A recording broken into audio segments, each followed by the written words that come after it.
तो एक मजनू है लैला के पीछे पड़ा हुआ है, ठीक है। लैला जो है मजनू के बिना रह सकती है, मजनू लैला के बिना नहीं रह सकता, ठीक है। समझ रहे हो? हाँ समझ रहे हो। उसी प्रकार चार्ज जो है बिना मास के नहीं रह सकता, लेकिन मास जो है बिना चार्ज के एग्जिस्ट कर। So hello positive people, welcome to another video. तो ये है अपना इलेक्ट्रोस्टैटिक्स का फर्स्ट लेक्चर। तो नया नया तुम्हारा 12 चालू हुआ है, या फिर तुम जेई के ड्रॉपर हो या नीट के ड्रॉपर, तो आज अपन अच्छे से चालू करने वाले हैं प्रभु का नाम लेते हुए इलेक्ट्रोस्टैटिक्स, ठीक है। तो इलेक्ट्रोस्टैटिक्स होती क्या चीज़ है, चलो शुरू से समझते हैं सब कुछ, ठीक है। तो सबसे पहले चीज़ होती है एक इलेक्ट्रोमैग्नेटिज्म। क्या होता है भाई? इलेक्ट्रोमैग्नेटिज्म, मैग्नेटिज्म, ठीक है। इसके होते हैं दो बच्चे। कैसे?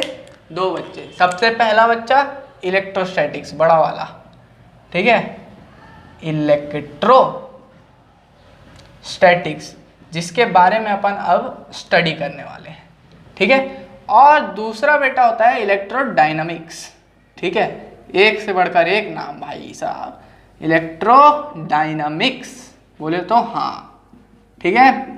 अब इलेक्ट्रोस्टैटिक्स क्या है? It is study of charge in rest, ठीक है। मतलब रेस्ट पे रहेगा कोई चीज तभी चार्ज का अपन स्टडी कर सकते हैं। तो क्या है? It is study of charge at rest, rest पे, ठीक है भाई, रेस्ट पे। अब इलेक्ट्रोडायनामिक्स क्या है? Study of charge at motion, ठीक है।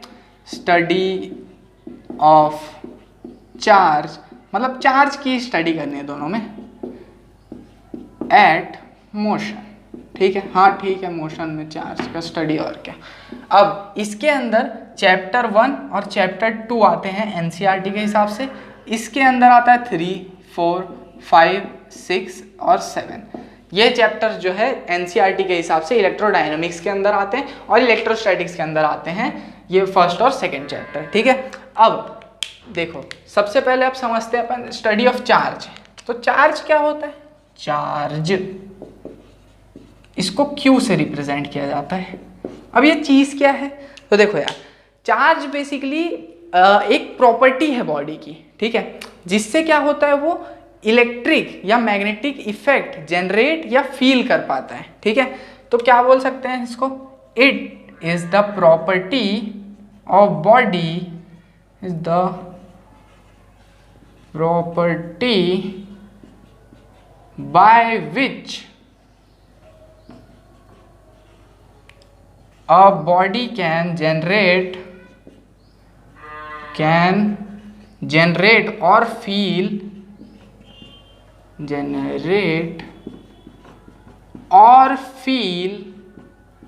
electric and magnetic effect, electric and magnetic effect, ठीक है। ठीक है भाई, समझ गए कि नहीं भाई? हाँ भाई समझ गए। तो चार्ज को Q से रिप्रेजेंट किया जाता है, और इस नेचर में जो नेचुरली चार्ज्ड जो ऑब्जेक्ट्स है वो क्या क्या है? तो नेचुरली जो चार्ज्ड है वो है इलेक्ट्रॉन, जिसमें नेचुरली नेगेटिव चार्ज आता है, ठीक है। नेचुरली चार्ज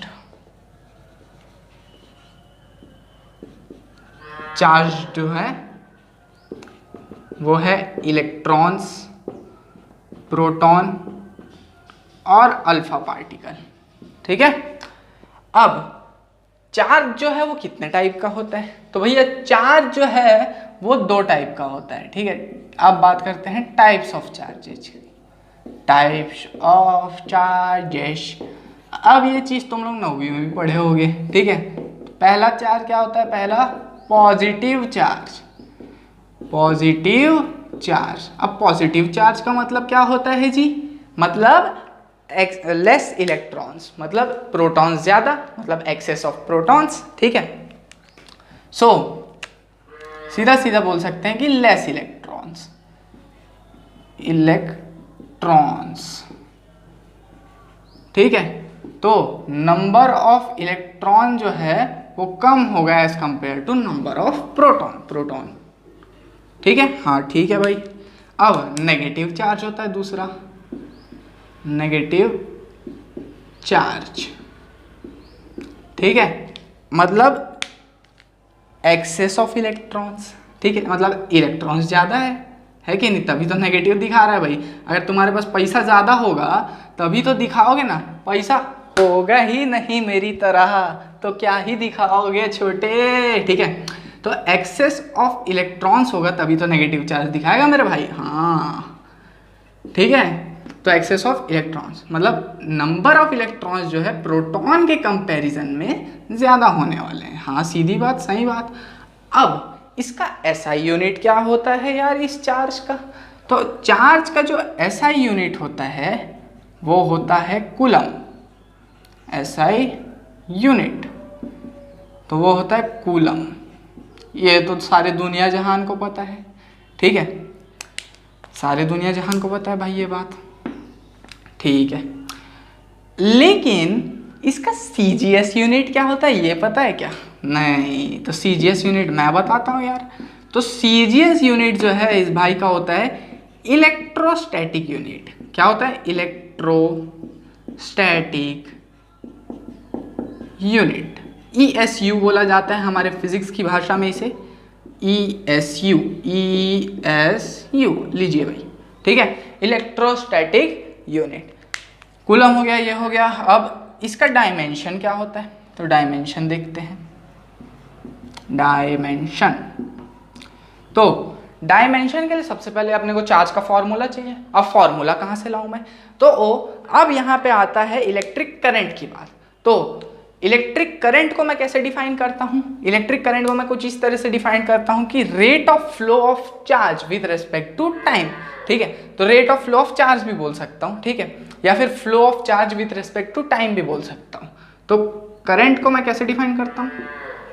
करंट को कैसे डिफाइन करता हूँ? फ्लो ऑफ चार्ज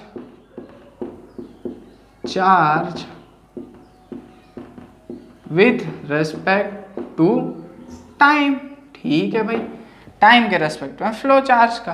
तो I इज इक्वल्स टू, क्या मैं Q/T लिख सकता हूँ क्या? अरे बिल्कुल लिख सकता हूँ छोटे। तो डायमेंशन कैसे निकालूंगा छोटू? बोलो बोलो बोलो बेटा। तो Q is equals to IT लिख सकता हूँ क्या जी मैं? हाँ, तो यहाँ से मेरे पास आ गया M0, L0, T1 और A1। A क्या है? करंट का। अब करंट होता क्या है ये तो पता चल गया यहाँ से, लेकिन करंट किसी को पता कैसे चला कि करंट कब मिला? तो ये अराउंड बात है करंट की जनरेशन की, जो कि है 600 BC के अराउंड, ठीक है, जब लोगों को पता चला कि करंट जैसी भी कोई चीज़ होती है। अब ये कैसे पता चला? उन्होंने जो है एक कंडक्टर को इससे कितने सिल्क से घिसा, सिल्क के क्लॉथ से घिसा, ठीक है, उन्होंने चार्ज डेवलप होते हुए देख लिया। चार्ज डेवलप हुए मतलब करंट हो रहा है, मतलब वहाँ से शुरुआत हुई करंट की, और आज हम लोग ये प्यारा सा कॉन्सेप्ट यहाँ पे पढ़ रहे हैं, ठीक है। अब आगे की बात करते हैं, जो कि है चार्जेस के क्या बोलते हैं वो प्रॉपर्टीज़ की, ठीक है। प्रॉपर्टी कहाँ लिखूँ लिखने की जगह नहीं बचा। चलो भाई बोर्ड मिटाता हूँ मैं, चलो तुम लोग को जादू दिखाता हूँ, जादू से बोर्ड मिटाएंगे, ठीक है। तो चलो 1 2 3। तो हाँ भाई, तो चलो अब आगे की बात करते हैं, ठीक है। चलो देख के मज़ा आया यार, थोड़ा बहुत एडिटिंग कर लेते हैं यार, ठीक है। तो आगे की बात करते हैं। तो अभी अपन इलेक्ट्रिक चार्ज देखे थे। तो इलेक्ट्रिक चार्ज जो है वो स्केलर होता है, हमेशा याद रखना, स्केलर, ठीक है, हाँ बिल्कुल ठीक है। और कुछ इंपॉर्टेंट यूनिट्स याद रखना, जैसे कि एक milli coulomb is equal to 10 to the power -3 coulomb होता है, याद रखेंगे। 1 micro coulomb is equal to होता है 10 टू द पावर -6 कूलम, और 1 नैनो कूलम जो है वो होता है 10 टू द पावर -9 कूलम। इसको याद रखेंगे बिल्कुल, ठीक है। और एक farad is equal to 96500 coulomb होता है, इसको भी याद रखेंगे। फैराड क्या है? फैराड भी यूनिट है चार्ज का ही, ठीक है, ठीक है। तो अब जो है अपन प्रॉपर्टीज की बात करते हैं चार्जेस की। सबसे पहले लेता हूँ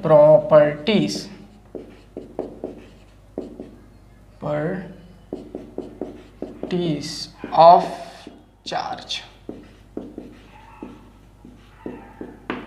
ठीक है, ठीक है। तो सबसे पहली प्रॉपर्टी है कि चार्ज इज ट्रांसफरेबल। मतलब क्या? मतलब अगर मैं एक चार्ज लूं, ठीक है, और उसको दूसरे के साथ कनेक्ट कर दूं, तो जो ज़्यादा चार्ज वाला है और जो कम चार्ज वाला है दोनों मिलेंगे और एक दूसरे के चार्ज ट्रांसफ़र होगा। मतलब बड़े वाले से छोटे में ट्रांसफ़र होगा, बोल सकते हो। चार्ज इज ट्रांसफरेबल, ठीक है, ठीक है। अगर मान लेते हैं कि इधर है एक ये चार्ज जिसका है 3Q और इधर दूसरा चार्ज है 2Q, ठीक है। मान लेते हैं दोनों को मिलाए, ठीक है, फिर दोनों को अलग कर दिए, तो मिलाएंगे तो नेट चार्ज कितना हो जाएगा? 5Q, ठीक है। आधा इसको मिल जाएगा, आधा इसको मिल जाएगा, तो ये हो जाएगा 5Q/2, 5Q/2। तो देखा आपने, 2Q वाला जो है वो बढ़ गया, लेकिन 3Q वाला जो है वो कम हो गया। ये 5/2 2.5 हो जाएगा, तो 3 का 2.5 हो गया और 2 का 2.5 हो गया। मतलब दोनों को बराबर बराबर मिल जाता है जब उन लोगों को चिपकाते हैं, तो मतलब चार्ज कहीं ना कहीं ट्रांसफ़र हो रहा है। और ये चार्ज ट्रांसफ़र किस लिए होता है? क्योंकि इलेक्ट्रॉन्स जो है, जहाँ ज़्यादा इलेक्ट्रॉन्स है वहाँ वो कम इलेक्ट्रॉन्स जिधर है उधर की तरफ दौड़ने लग जाते हैं। मतलब एक का चार्ज -Q है और एक का चार्ज Q है, तो -Q वाले से इलेक्ट्रॉन्स Q में दौड़ने लग जाएंगे। समझ गए क्यों? क्योंकि इलेक्ट्रॉन्स के मोशन के कारण होता है ये जो चार्ज ट्रांसफरेबल है, बिकॉज ऑफ इलेक्ट्रॉन्स मोशन। ठीक है, ठीक है भाई, ठीक। Now second property. Second property क्या चीज़ है भाई? तो सेकंड प्रॉपर्टी है इसका मास वाला प्रॉपर्टी। ठीक है, कि charge is associated with mass. Charge is associated with mass, associated with mass, with mass. ठीक है, तो देखिए भाई, भाइयों और बहनों, सज्जनों, एन इलेक्ट्रॉन और a charge can not be कहने का मतलब क्या है? हाँ, a charge can not be survive without mass, but mass can survive without charge. ठीक है, समझ रहे हो? A charge can not be survive without mass, but a mass can survive without charge. ठीक है, तो चार्ज जो है वो मास के बिना नहीं रह सकता, मास जो है चार्ज के बिना बिल्कुल रह सकता है। ये उस टाइप का हाल है कि एक, चलिए ठीक है, अब थोड़ा सा ट्रोल कर ही देते हैं। तो एक मजनू है, लैला के पीछे पड़ा हुआ है। ठीक है, लैला जो है मजनू के बिना रह सकती है, मजनू लैला के बिना नहीं रह सकता। ठीक है, समझ रहे हो? हाँ, समझ रहे हो। उसी प्रकार चार्ज जो है बिना मास के नहीं रह सकता, लेकिन मास जो है बिना चार्ज के एग्जिस्ट कर सकता है। ठीक है, हाँ ठीक है, ये एक प्रॉपर्टी हो गई चार्ज की। ठीक है, so charge can exist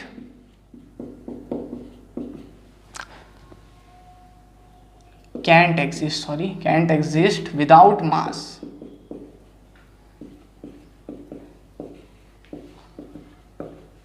but mass can exist without charge। ठीक है, तो चार्ज दे या ना दे, हम तो जिंदा रहेंगे। समझ रहे हो? समझ रहे हो? Without charge. ठीक है, ठीक है। अब ये मास का जो लोचा है वो होता कैसे है? तो देखो यार, अगर कोई बॉडी पॉजिटिव चार्ज दे रही है, ठीक है, अगर कोई बॉडी पॉजिटिव चार्ज दे रही है तो उसका मास कम हो जाएगा। ठीक है, इफ पॉजिटिव चार्ज रिमूव्ड या गिवन, ठीक है, देन मास डिक्रीज, मास डिक्रीज। ठीक है, अगर नेगेटिव चार्ज दे रहा है, ठीक है, if negative charge removed, charge removed, तो क्या होगा भाई?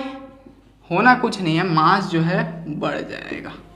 ठीक है, अब क्यों बढ़ेगा मैं बता रहा हूँ। देखो जिस बॉडी में प्रोटॉन ज़्यादा उस बॉडी का मास ज़्यादा, सीधी सीधी बात है, क्योंकि प्रोटॉन और इलेक्ट्रॉन का मास सेम टाइप का ही होता है, लेकिन ठीक है, तो जिस बॉडी में प्रोटॉन ज़्यादा उस बॉडी का क्या बोलते हैं, मास ज़्यादा। अब पॉजिटिव चार्ज दे रहा है, पॉजिटिव चार्ज दे रहा है मतलब प्रोटॉन दे रहा है कि नहीं, मतलब इलेक्ट्रॉन ले रहा है वो, है कि नहीं, तो इलेक्ट्रॉन ले रहा है तो मास उसका कम हो जाएगा। अब इलेक्ट्रॉन दे रहा है वो, इलेक्ट्रॉन दे रहा है मतलब नेगेटिव चार्ज दे रहा है, तो खुद के ऊपर क्या आ जाएगा, पॉजिटिव चार्ज। पॉजिटिव चार्ज मतलब प्रोटॉन आ गया उसके पास, प्रोटॉन आ गया तो मास बढ़ गया, लीजिए, ठीक है। तो इन दो प्रॉपर्टीज को भी याद रखेंगे, ठीक है।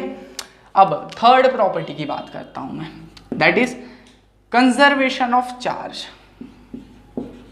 कंजर्वेशन ऑफ चार्ज, ठीक है, ठीक है।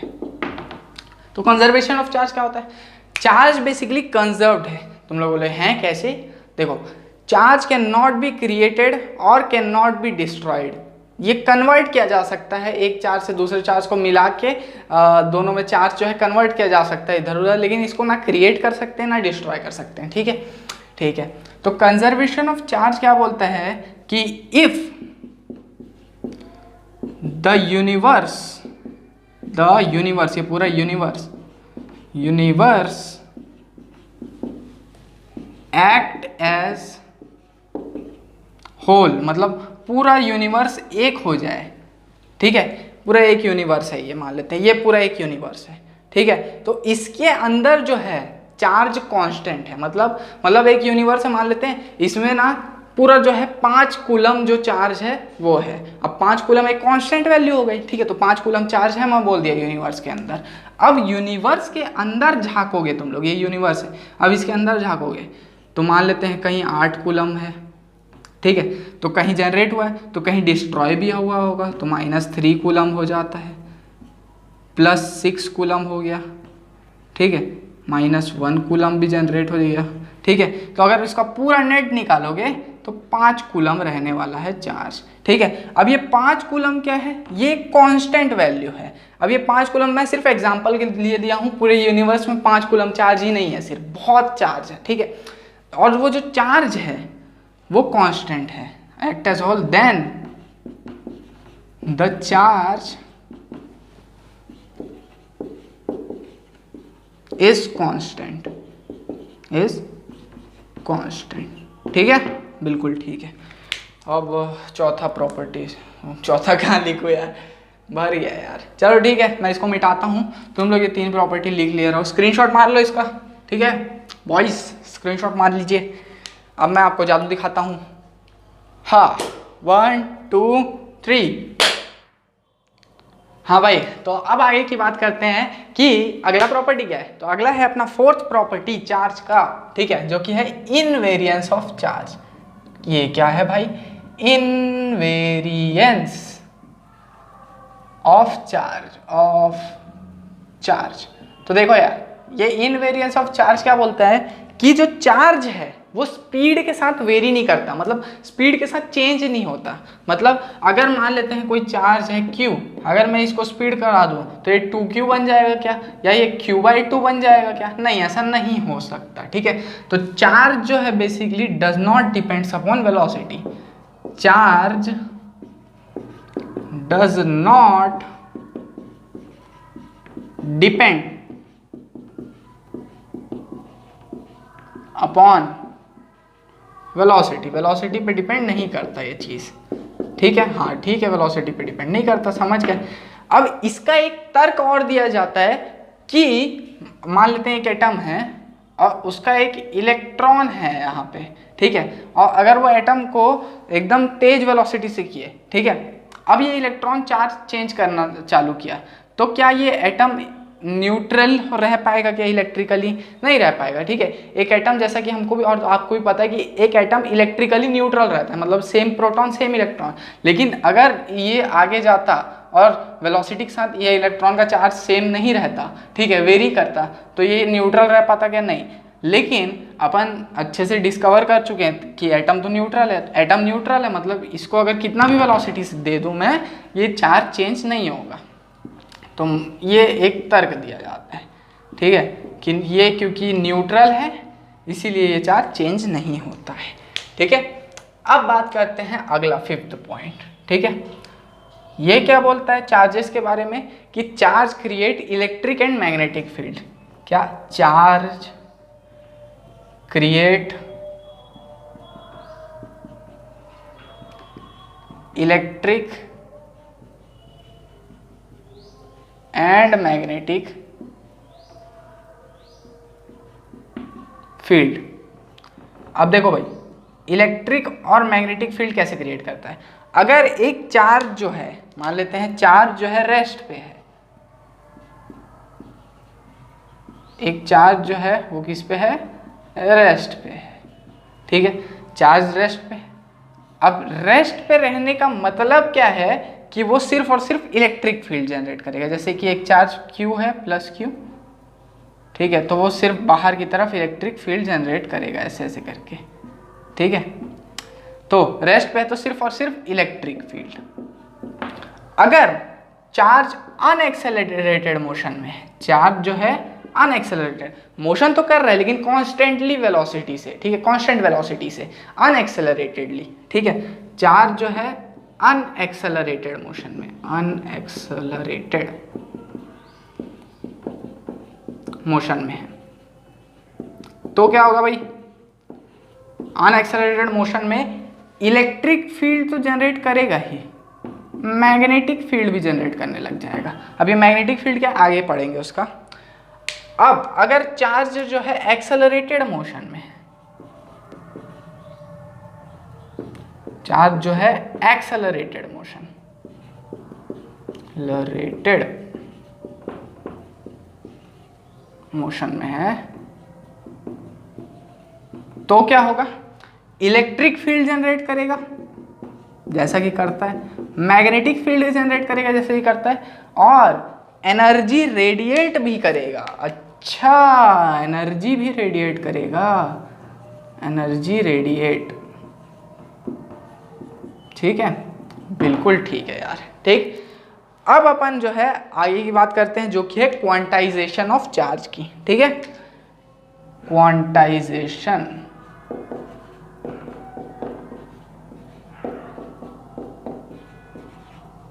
Of charge. अब क्वांटाइजेशन को समझने से पहले क्वांटा समझते हैं कि क्या होता है। ठीक है, अगर कोई एक चार्ज है, ठीक है, अब मैं बोलूं कि यार इस चार्ज का सबसे छोटा वैल्यू क्या होगा, बोलो भाई। जैसे कि अगर कोई स्केल सेंटीमीटर का है तो उस सेंटीमीटर स्केल का सबसे छोटा वैल्यू क्या होगा? 0.1 सेंटीमीटर, है कि नहीं? वैसे ही अगर कोई चार्ज है उसका सबसे छोटा वैल्यू क्या होगा? इलेक्ट्रॉन का चार्ज। हाँ, इलेक्ट्रॉन का चार्ज। तो सबसे छोटा जो वैल्यू है किसी चार्ज का वो इलेक्ट्रॉन का चार्ज होता है। हाँ, और इसी चार्ज को जो है अपन क्वांटा ऑफ चार्ज भी बोलते हैं। ठीक है, तो the smallest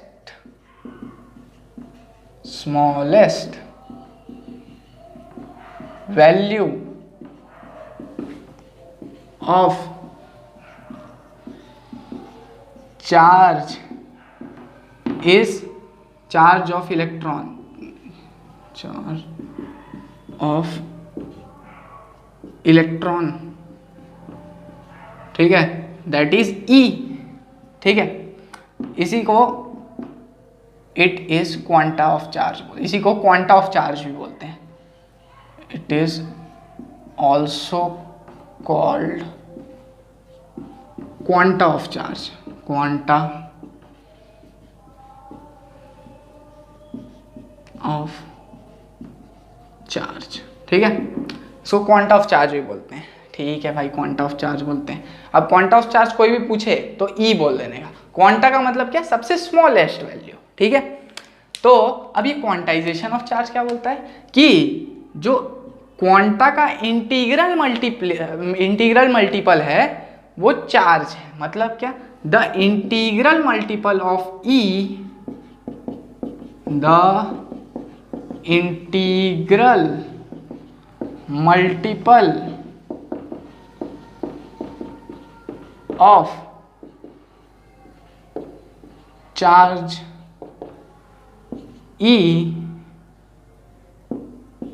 can be given as Q is equals to NE। अब ये जो है बहुत तगड़ी वाली चीज बताया मैं, Q is equals to NE।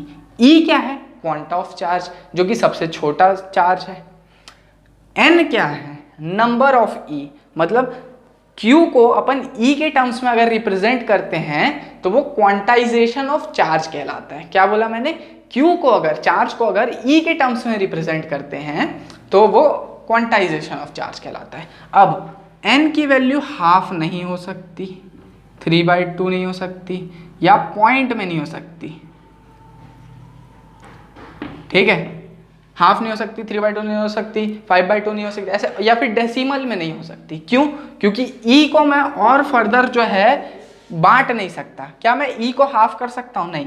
तो N को हाफ लिख के E को मैं हाफ ही तो कर रहा हूँ, तो मतलब हाफ हो नहीं सकता। N का वैल्यू 3/2 कर सकता हूँ? नहीं कर सकता। N का वैल्यू हाफ कर सकता हूँ? नहीं कर सकता। क्या N का वैल्यू मैं 1 2 3 4 ऐसे करके पूरा वैल्यू लिख सकता हूँ? हाँ। Q is equal to 2 times of E, मतलब Q is equal to 2 times of electron का चार्ज, हाँ लिख सकता हूँ। Q is equal to 3 times of electron का चार्ज, हाँ लिख सकता हूँ। Q is equal to 1/2 of electron का चार्ज, मतलब इलेक्ट्रॉन के चार्ज का भी आधा। अब इलेक्ट्रॉन का चार्ज ही तो सबसे छोटा है, उससे छोटा और थोड़ी कहीं करूंगा मैं, है कि नहीं? तो इसको बोलते हैं क्वांटाइजेशन ऑफ चार्ज। अब ये क्वांटाइजेशन ऑफ चार्ज के थोड़े बहुत न्यूमेरिकल्स देखते हैं, उसके बाद ये लेक्चर खत्म करेंगे, ठीक है। तो इसका स्क्रीनशॉट ले लो और आगे चलो इसको मिटाता हूं मैं, ठीक है, और क्वेश्चन लिख लेता हूं। 1 2 3। तो चलो भाई, अब क्वांटाइजेशन ऑफ चार्ज के कुछ न्यूमेरिकल्स देखते हैं, जो कि आखिरी प्रॉपर्टी है इलेक्ट्रिक चार्ज की। तो सबसे पहले न्यूमेरिकल बोलता है क्या ना, बॉडी है वह चार्ज, ये और ये दो चार्ज दिए हुए हैं, ये चार्ज हो सकता है या ये चार्ज हो सकता है, बॉडी का बताना है। तो चलो वो तो कैसे पता चलेगा, जैसे कि मान लेते हैं पहले वाले को टेस्ट करते हैं। तो Q is equal to NE होता है क्या? हाँ। चार्ज दिया है 8 × 10⁻⁻19 is equal to N × E। E कितना होता है? 1.6 × 10⁻⁻19। 10⁻⁻19 से 10⁻⁻19 गया, N इज इक्वल टू आ गया 5, मतलब N क्या एक होल नंबर आया। हाँ, तो ये चार्ज एग्जिस्ट करता है, ठीक है। अब बात करते हैं इसकी। तो इसके लिए क्या है? Q इज इक्वल टू वही NE लगाएंगे, NE 0.8 × 10⁻⁻19 is equal to N × 1.6 × 10⁻⁻19। ये E का चार्ज है, 10⁻⁻19 से -19 गया, ये 1 से 2 टाइम्स, तो N आ गया हाफ। क्या हाफ होता है क्या N का वैल्यू? नहीं, N का वैल्यू कभी भी पॉइंट में नहीं हो सकता। तो सेकेंड वाला जो चार्ज है, ये वाला चार्ज हो सकता है, ये वाला चार्ज नहीं हो सकता, ठीक है। अब बात करते हैं ये वाले की, ठीक है। गैया जी बहुत परेशान हो गई है लग रहा है, हमारे घर के पास में गैया है, वही मौमा कर रही है, भूख लगा रहा होगा उनको, ठीक है। हम उन पर ध्यान नहीं देते, चलिए हम अपने सब्जेक्ट पे ध्यान देते हैं, ठीक है। गैया जी शांत हो जाइए, शांत हो जाइए, ठीक है। A particle has a charge of 10⁻⁻12 coulomb, charge दिया हुआ है। Calculate number of electrons transfer to provide this charge. N पूछा है, N। क्या Q is equal to NE होता है क्या? हाँ। Q चार्ज कितना है? 10⁻⁻12, that is 10⁻⁻12 is equal to N charge क्या है? नहीं, वही तो निकालना है। E क्या है? 1.6 × 10⁻⁻19। इसको नीचे ले आओ, तो N इज इक्वल, नहीं क्या निकालना है? हाँ, NE तो निकालना है। N is equal to 10⁻⁻12 upon 1.6 × 10⁻⁻19, ठीक है। अब -12 से 19 गया तो ये -7 बचेगा क्या यहाँ? हाँ, तो ये आ जाएगा 10⁻7/1.6। क्या यहाँ पे 10/1.6 लिख सकता हूँ क्या? हाँ, या फिर यहाँ पे 1.6 हटा के यहाँ 10⁸ लिख देता हूँ। हाँ, तो 10/100/16 कितना होता है भाई? 16 5 सा होता है 80, 16 6 सा 96, तो 6 पॉइंट समथिंग आएगा इंटू 10⁻6, ठीक है। इतना वैल्यू आएगा चार्ज का, ठीक, यही चाहेगा ना N का वैल्यू। हाँ, अब तुम लोग बोलोगे यार 6 पॉइंट समथिंग पॉइंट में तो आ नहीं सकता N का वैल्यू, यहाँ 10⁻6 भी है, ठीक है। तो मल्टीप्लाई करोगे तो एक होल वैल्यू मिल जाएगा 10⁶ को, ठीक है। अब इसकी बात करते हैं। In 1 gram of solid there are 5 × 10⁻21 atom. 1 gram solid में नंबर ऑफ मॉलिक्यूल्स कितने हैं एटम के? 5 × 10⁻21 है, ठीक है। If 1 electron is remove from each of 0.01% atom of solid, मतलब 0.01% ऑफ एटम से एक इलेक्ट्रॉन निकाल रहे हैं, तो 0.01% लिखना पड़ेगा ना जी, तो 0.01% बाय 100 लिखना पड़ेगा ना जी, ठीक है। एटम निकाल रहे हैं। Find charge gain by solid. अब सॉलिड्स में जो चार्ज मिलेगा उसको, वो चार्ज निकालना है। अब देखो ये हो गया, ये n का वैल्यू है पूरा। अब अपने को q निकालना है, तो q इज इक्वल टू होता है n ही, n ये दिया हुआ है, तो 5 × 10⁻21 इंटू, अब 0.01 है बाय 100 है। क्या यहाँ से पॉइंट हटाऊंगा? यहाँ 2 ठोक है तो 1/100 लिख सकता हूँ क्या? हाँ, बेसिक मैथ से आया ये, ठीक है। कहाँ से आया मत पूछ लेना बायो वालों। इंटू 1.6 इंटू 10⁻⁻19, ठीक है। 1 आ गया ये ऊपर। अब 1 2 3 4 और ये -19 -19। अब यहाँ कितना बचेगा? काटूंगा तो इसको, ये -19 है, 21 - 19, तो यहाँ सिर्फ 2 बचेगा क्या? हाँ। अब 10⁻2 और इधर 100 से ये कट गया, तो यहाँ क्या 5 × 10⁻⁻2 बचा क्या? हाँ, यही चार्ज है कूलम, ठीक है। होप ये तीनों एग्जांपल्स क्लियर हो गए होंगे। इन सब का स्क्रीनशॉट मार लो। और मैं ये लेक्चर यहीं रैप अप कर रहा हूँ, क्योंकि ये पहला लेक्चर मैं इसीलिए इतना धीरे धीरे पढ़ाया हूँ और सिर्फ अभी तक प्रॉपर्टीज ऑफ चार्ज तक हुआ है, ठीक है। इलेक्ट्रिक चार्ज का जनरेशन कैसे होता है वो भी बचा हुआ है। वैसे तो कवर इसी लेक्चर में होना था, लेकिन मैं ये लेक्चर बहुत छोटा रख रहा हूँ, ज़्यादा लंबा नहीं रख रहा हूँ, ठीक है। तो ये लेक्चर अच्छा लगा होगा तो प्लीज़ शेयर कर देना मेरा चैनल। नीचे सब्सक्राइब बटन है, सब्सक्राइब मार देना। अभी सपोर्ट की बहुत ज़्यादा ज़रूरत है, तो प्लीज़, ठीक है। मिलते हैं अपने अगले लेक्चर में, तब तक के लिए हेल्दी रहिए और पॉजिटिव रहिए, ठीक है।